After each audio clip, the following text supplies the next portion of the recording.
Hello students, आज हम class 12 के बीएससीबी में यानी बिहार बोर्ड में इंग्लिश का एक बहुत ही इम्पोर्टेंट पोएम का ऑब्जेक्टिव क्वेश्चन पूरा सॉल्व करने वाले हैं। पोएम का नाम है स्नेक पोएम, लगभग लास्ट का पोएम है और ये पोएम जो है D.H. लॉरेंस के द्वारा लिखा गया है। तो हम पोएम को स्टार्ट करते हैं। तो यहाँ पे जो सबसे पहला क्वेश्चन है वो है where does the poem take place, यानी कविता कहाँ पे घटित हो रही है। शुरू में अगर कविता के इंट्रोडक्शन की बात करें तो बताया जाता है कि गर्मी का जो है बहुत समय था, बहुत ज़्यादा गर्मी थी और उस गर्मी को भी बहुत सारे रूपकों से दिखाया जाता है कि कितनी गर्मी वहाँ पे थी। तो कवि क्या करते हैं यानी D.H. लॉरेंस वो बाहर निकलते हैं पानी पीने के लिए और ठीक उसी समय जो है एक सांप भी बिल से बाहर निकल के पानी पीने आता है। तो यहीं पे पोएम स्टार्ट होती है, यानी कवि के घर में एक वाटर ट्रॉ है। ट्रॉ का मतलब एक ऐसा कंटेनर जहाँ पे कि जानवरों को पानी पीने के लिए वो कंटेनर बनाया जाता है। एक तरह से कहें तो नाद उसे कह सकते हैं, उसमें पानी रखा हुआ था। कभी भी वहाँ पे पानी पीने आते हैं, सांप भी वहाँ पे पानी पीने आता है। तो ये होती है पोएम। उसके बाद जो है एक सीरीज ऑफ इवेंट घटित होती है जो इस पोएम को जो इस पोएम में पूरी डिस्क्राइब होती है। पहला क्वेश्चन है where does the poem take place. Where का मतलब होता है कहाँ, यानी यह कविता कहाँ पे होती है। तो इसका आंसर हो जाएगा ऑप्शन बी, एट ए वाटर ट्रॉ। ट्रॉ का मतलब वही नाद, जानवरों को पानी पीने के लिए जो कंटेनर रखा जाता है उसे वाटर ट्रॉ कहते हैं। तो वाटर ट्रॉ पर ही कवि की मुलाकात होती है और उस सांप की मुलाकात होती है। तो पहला इनकाउंटर जो सांप के साथ है वो वाटर ट्रॉ पे ही होता है। तो इसका ऑप्शन बी सही नंबर होगा। नेक्स्ट है दूसरा question, why does the snake come to the water trough. Why does यानी क्यों, और यहाँ पे स्नेक की बात की जा रही है कि आखिर पानी पीने वाले जगह पर सांप क्यों आता है। तो जैसा कि शुरू में मेंशन किया गया था कि बहुत गर्मी का समय था, तो निश्चित रूप से वह पानी पीने के लिए वहाँ पे आया था। दिन बहुत गर्म था इसलिए वह पानी पीने आया था। देखिए पहला ऑप्शन है हंट। हंट का मतलब शिकार करना, तो सांप वहाँ पे शिकार करने के लिए नहीं आया था। दूसरा है रेस्ट। रेस्ट सांप अपने बिल में भी कर सकता था, उसे इसके लिए बाहर आने की ज़रूरत नहीं थी। तीसरा है टू ड्रिंक वाटर, यानी वह जो है पानी पीने के लिए इनके वाटर ट्रॉ के पास आया था। तो इसका जो है ऑप्शन सी सही होगा। फिर आता है third number question, what is the colour of the snake described in the poem. यानी कि जो सांप यहाँ पर आया था उस सांप का कलर क्या था, जैसा कि कविता में बताया गया है। तो उस सांप का कलर गोल्डन अर्थ ब्राउन था। इसका ऑप्शन बी सही हो जाएगा कि वह सांप गोल्डन का था या फिर अर्थ ब्राउन आप उसे कह सकते हैं। 4 नंबर क्वेश्चन है what does the poet feel when he first sees the snake. First यानी पहली बार, सीज यानी देखा। जब पोएट ने पहली बार उस सांप को देखा था तो पोएट को क्या महसूस हुआ था।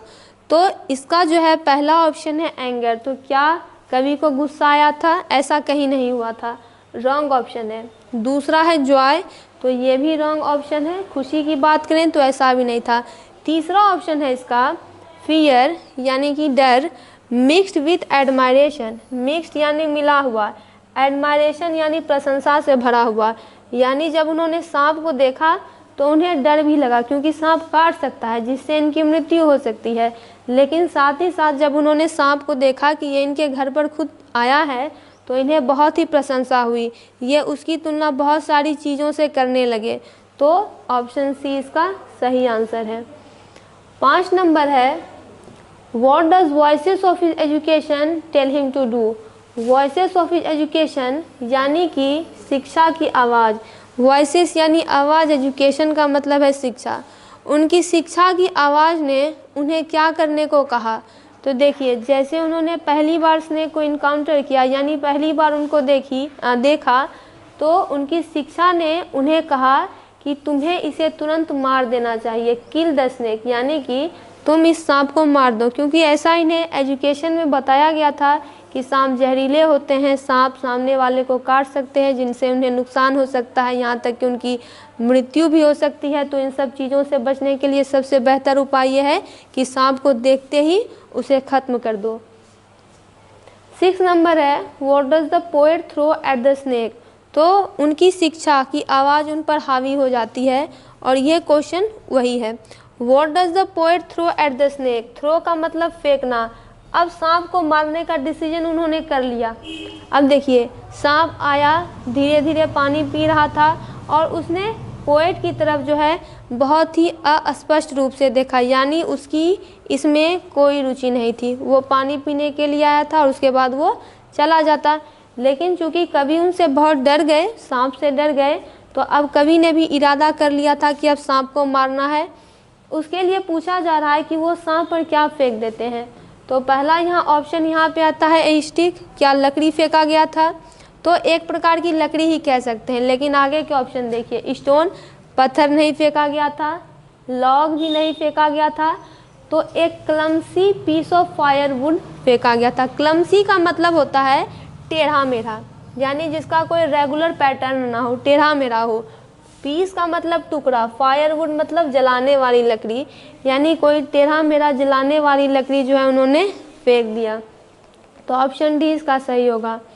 7 नंबर है how does the snake react when the poet throws the object. तो यहाँ पे अब स्नेक के रिएक्शन की बात की जा रही है कि जब कवि ने उस वो क्लमसी वुड उन पे फेंक दिया, फायरवुड फेंक दिया, तो ये था कवि का रिएक्शन। लेकिन सांप ने इस पर कैसी प्रतिक्रिया दी।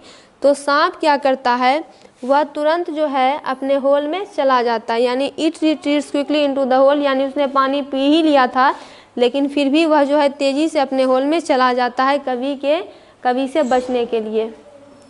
तो इसका ऑप्शन सी सही होगा। फिर आता है what emotion does the poet feel after the snake leaves. उसके बाद सांप क्या करता है, चूँकि उसने पानी पी ही लिया था तो अब वो चला जाता है। तो अब जब वह चला गया तो कवि में कौन सी भावना उत्पन्न हो गई। इमोशन का मतलब है भावना। कवि में कौन सी भावना उत्पन्न हुई। तो पहला ऑप्शन है प्राइड, यानी कि गर्व, तो उन्हें गर्व नहीं हुआ था। दूसरा है रिलीफ, तो क्या उन्हें आराम महसूस हुआ, क्योंकि सांप जब था तो इनको डर लग रहा था, अब सांप चला गया तो आराम होना चाहिए, ऐसा भी नहीं था। हैप्पीनेस तो बिल्कुल भी नहीं था। इसका चौथा ऑप्शन है गिल्ट यानी अपराध बोध, और रिमोर्स यानी कि पश्चाताप। अब इन्हें बहुत ही अपराध बोध महसूस हो रहा था कि इन्होंने बहुत गलत काम किया और ये जो है पश्चाताप करने के लिए भी तैयार थे, यानी अब जो है इन्हें कोई भी सज़ा मिले उस सांप को मारने के लिए तो ये भुगतने के लिए तैयार है। ऐसी इनकी हालत हो गई उसके जाने के बाद। फिर है विच literary device is used in and flickered his tongue like a forged night on the air, यानी कि यहाँ पे सांप के उस चलन की बात की जा रही है, उस मूवमेंट की बात की जा रही है जिस प्रकार से कि वह पानी पी रहा था। तो किस लिटरेरी डिवाइस का यूज़ किया जा रहा है, तो यहाँ पे सिमाइल का यूज़ किया गया है। इस लाइन में यहाँ पे सिमाइल हो जाएगा।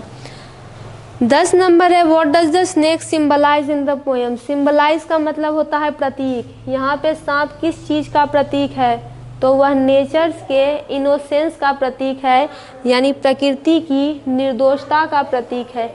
यहाँ पे सांप पूरी तरह से निर्दोष था, लेकिन कवि जो है चूँकि उनकी शिक्षा उन पर हावी हो गई और उन्होंने अटैक कर दिया। लेकिन अगर सिंबलाइज की बात करें तो यह प्रकृति के इनोसेंस का प्रतीक है। ऑप्शन बी इसका सही नंबर होगा। फिर है what does the poet compare the snake movement to. Compare का मतलब होता है तुलना। कवि सांप के मूवमेंट की तुलना किससे करते हैं, तो उसकी तुलना वो अ किंग इन एग्जाइल से करते हैं। किंग का मतलब होता है राजा और एग्जाइल का मतलब होता है कि ऐसा कोई व्यक्ति मान लीजिए जिसे कि किसी कारणवश उसे अपने ही राज से निकाल दिया जाता है, आप कहें तो देश निकाला दे दिया जाता है। तो कवि को ऐसा लग रहा था कि ये जो सांप है ये तो एक राजा है, ऐसा राजा जिसके राज्य से राज्य निकाला दे दिया गया है, उसे उसके ही घर से निकाल दिया गया है, तो वो एक राजा है जो कि एग्जाइल में रह रहा है। फिर है what is the tone of the poem. Tone का मतलब होता है स्वर। इस कविता का स्वर क्या है? तो इस कविता का स्वर है रिफ्लेक्टिव एंड कॉन्फ्लिक्टेड। रिफ्लेक्टिव मतलब कि प्रतिबिंब करने वाला, और कॉन्फ्लिक्टेड का मतलब कि इसमें द्वंद्व भी भरा हुआ है। What does the poet call his act of throwing the log? यानी कवि ने जो वो लॉग यानी वह फायरवुड फेंक दिया, इस एक्ट को कवि क्या कह रहे हैं? यानी इस क्रिया को कवि अब खुद क्या कह रहे हैं, जिसे कि उन्होंने खुद थोड़ी देर पहले किया? पहला है ब्रेव यानी बहादुर, रॉन्ग ऑप्शन है। फिर है फुलिश, ये सही ऑप्शन है, यानी ये एक बेवकूफ़ी वाला कदम था। सांप इन्हें कुछ नहीं करने वाला था, वो तो बस पानी पीने आया था, पीकर चला जाता। लेकिन यहाँ पे जो है कवि जो है नहीं समझ पाए ये बात और उन्होंने ऐसा काम किया। तो ऑप्शन बी इसका जो है सही आंसर होगा। फिर आता है what does the snake do before living. Living का मतलब है जाने से पहले, लिविंग यानी छोड़ देना। तो जाने से पहले सांप ने क्या किया? तो वो क्या करता है? ड्रिंक्स वाटर स्लोली, क्योंकि वह पानी पीने ही आया था तो वो धीरे धीरे पानी पी लेता है और शांतिपूर्वक पानी पी लेता है, उसके बाद चुपचाप जो है चला जाता है। What does the poet wish the snake would do? Wish यानी इच्छा। अब कवि क्या इच्छा करते हैं कि स्नेक जो है क्या करेगा? तो ऑप्शन पे ध्यान देते हैं।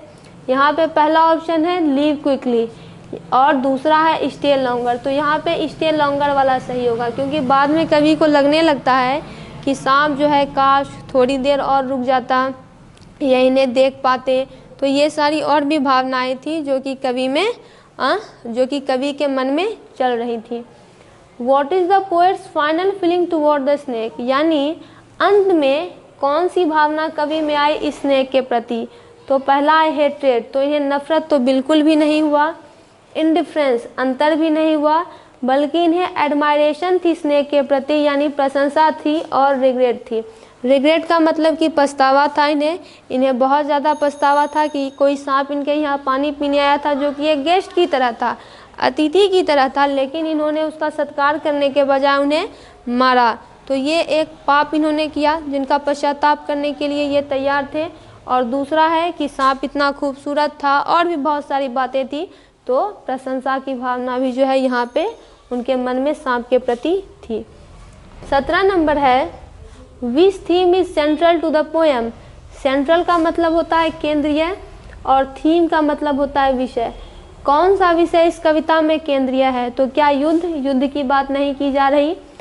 दूसरा है conflict between instinct and social teaching. देखिए इंस्टिंक्ट का मतलब होता है सहज वृत्ति, यानी लोग के मन में जो मन की जो स्थिति होती है, तो मन की स्थिति और सामाजिक शिक्षा के बीच में जो है ये द्वंद्व कॉन्फ्लिक्ट यहाँ पे देखी जा रही है। देखिए इसको कवि के माध्यम से समझिए। कवि को बाहर बहुत सारी बातें सिखाई गई है, उसको आप समाज से रिलेट कर दीजिए, जिसका ये कहना है कि सांप को मारना ज़रूरी है वरना वो काट लेगा तो इंसान मर जाएगा। दूसरा है कवि की खुद की इच्छा जो उनके मन में है, उनके मन में भी कुछ शिक्षाएँ हैं, सहज वृत्ति है, मनोवृत्ति है, मनोभावना है। वो क्या कह रही थी कि सांप को वहाँ रुकने देना चाहिए, उन्हें मारने नहीं देना चाहिए, बल्कि वो तो गेस्ट की तरह आया था, तो इसलिए इन्हें सांप के साथ वैसा व्यवहार नहीं करना चाहिए। तो बी नंबर जो है इसके केंद्रीय विषय में है। फिर आता है 18 number what does the snake retreat remind the poet of. अब स्नेक ने जैसा व्यवहार किया उससे कवि को क्या याद आता है? रिमाइंड यानी याद दिलाना। कवि को उससे क्या याद पड़ता है? तो उन्हें याद आता है अ किंग बीइंग एक्साइल, यानी एक ऐसा राजा जो कि एग्जाइल में है।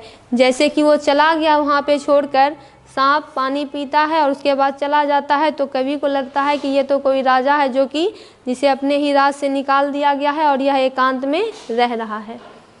What does the poet call the snake. अब कवि स्नेक को क्या कहते हैं? तो पहला है मॉन्स्टर यानी राक्षस, तो क्या इन्हें राक्षस कहते हैं? नहीं। दूसरा है कॉवर्ड यानी कि डरपोक, नहीं। तीसरा है गेस्ट, तो बिल्कुल ये उन्हें अतिथि कहते हैं, गेस्ट कहते हैं। ऑप्शन सी इसका सही होगा। फिर 20 नंबर क्वेश्चन है what does the poet criticise. Criticise का मतलब होता है आलोचना करना। कवि किसकी आलोचना कर रहे हैं? मॉडर्न टेक्नोलॉजी, नहीं, आधुनिक तकनीकी की बात नहीं की जा रही है पोएम में। दूसरा है human cruelty and false education, ये सही है।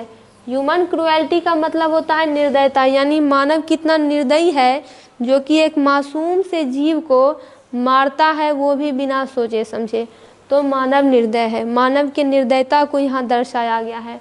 दूसरा है फॉल्स एजुकेशन, यानी कि ये जो शिक्षा है वो भी गलत है, गलत शिक्षा दी जा रही है। यहाँ पे कवि की ये सारी मान्यताएं हैं, तो बी नंबर इसका ऑप्शन सही है। इस तरह से इसके सारे ऑब्जेक्टिव पूरे होते हैं।